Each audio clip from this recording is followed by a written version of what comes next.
it does, but I'm saying there's no attention, and that is why these problems are there, right? Yes, and then you point that out, and it becomes a problem. Yes, then how am I to be attentive? That, yes, that's the question, to stop it. You see, that the difficulty is that the mind plays tricks, and in trying to deal with this, it does the very same thing again. You see that... Of course. So let's come back. Is the mind, which is so full of knowledge, self-importance, self-contradiction, and all the rest of it, that mind, the human mind, has come to a point where it finds itself psychologically that it can't move. There's nowhere to move, yes.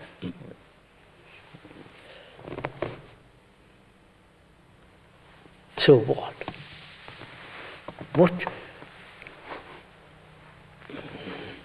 What would I say to a person who has come to that point?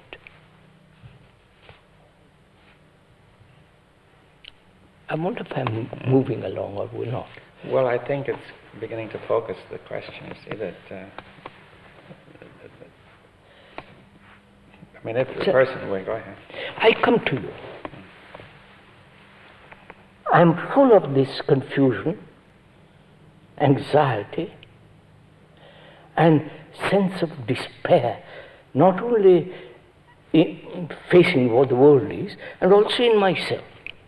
I come to that point. Mm-hmm. And I want to break through it. So it becomes a problem to me. Yes, well, then we're back as an attempt to become again. You see. Yes, that's what I want to get at. So is that the root of all this? This desire to become?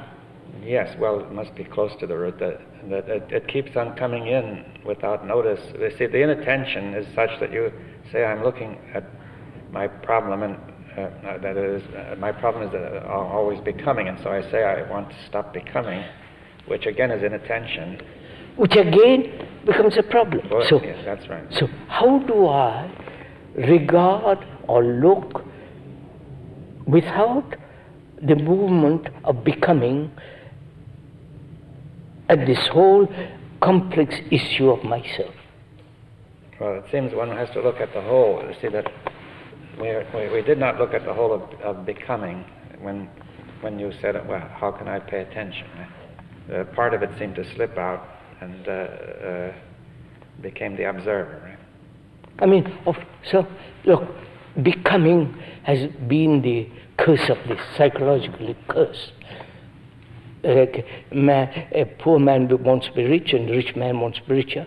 And it's this movement of all the time becoming, both outwardly and inwardly. And though it brings great deal of pain and sometimes pleasure, this becoming, this sense of becoming, fulfilling, achieving psychologically, has made my life into all that is. Now I realize that, but I can't stop it. Yes, but the one thing is, why can't I stop it? You see? Let's go into that a little bit. Yeah. You see, partly it is because I've always concerned in becoming that there is a reward at the end of it. And I'm always avoiding pain, punishment, and reward. On that, in that cycle I'm caught. That's probably one of the reasons why the mind keeps on trying to become something. And the other perhaps is deep-rooted anxiety, fear. If I don't be something, I am lost. And I'm uncertain, insecure. So the mind has accepted these illusions and says, I cannot end that. Yeah, but then why doesn't the mind end when it? You see, or else do we have to go into the question of saying that that there's no meaning to these illusions? You see that. How do you convince me of that I'm caught in an illusion? You can't. Unless I see it myself. I cannot see it because my illusion is so strong. Yes.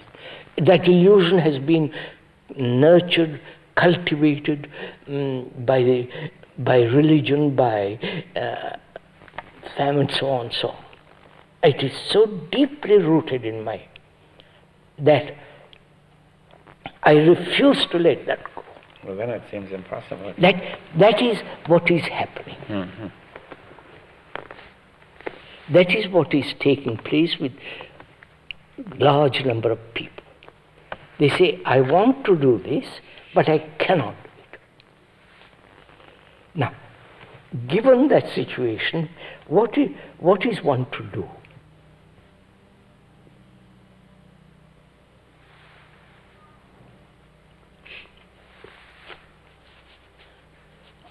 Is it explanations, logic, all the various contradictions in logic and so on, so will that help him?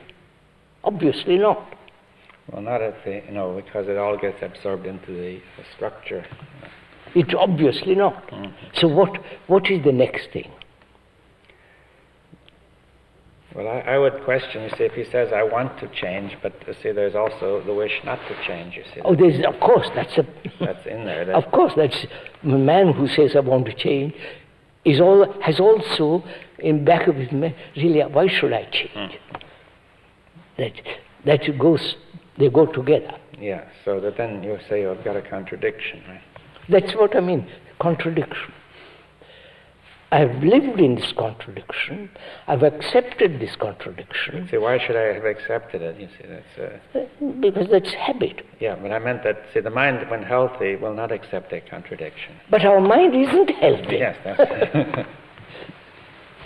Our minds are so diseased, so corrupt, so confused that even though you point out all the dangers of this, it refuses to see.